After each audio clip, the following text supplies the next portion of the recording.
প্রবাসে আমাদের সন্তানদের অপসংস্কৃতি থেকে দূরে রাখতে হলে ইসলামী শিক্ষার বিকল্প নেই। এই প্রত্যয়কে সামনে রেখে ওয়ান উম্মাহ অর্গানাইজেশনের উদ্যোগে এক ইসলামী আলোচনা সভা ও শিশুদের কুরআন প্রতিযোগিতা অনুষ্ঠিত হয়েছে লন্ডনের ইস্ট হামে।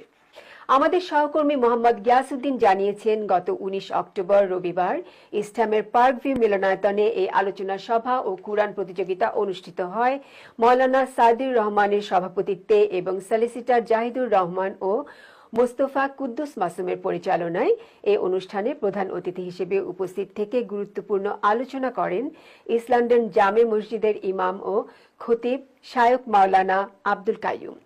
এতে বিশেষ অতিথি হিসেবে উপস্থিত থেকে বক্তব্য রাখেন হাফিজ মাওলানা এনামুল হক, মাওলানা আসাদুদ্দিন, মাওলানা শরীফউদ্দিন, ডক্টর সেকান্দর আলী মৃধা ও প্রফেসর আব্দুল মালিক।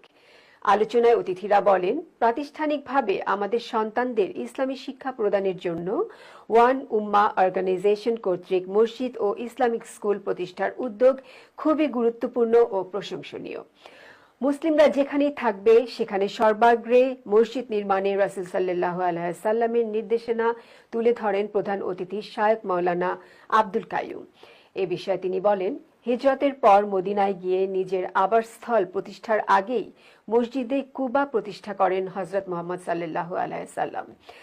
রাসূল, সাহাবা ও উম্মতদেরও একই নির্দেশনা দিয়েছিলেন বলে জানান মাওলানা আব্দুল কাইয়ুম।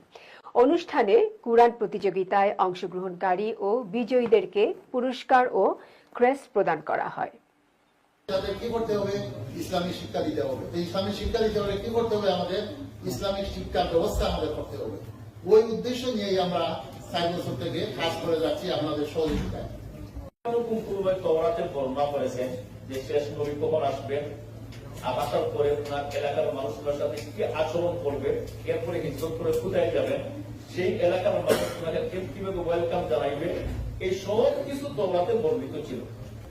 আমাদের কাজ হচ্ছে এই দেশে আমাদের জেনারেশন অর্থাৎ আমাদের আগামী প্রজন্ম প্রকৃত দিনের রাহবার হতে পারবে।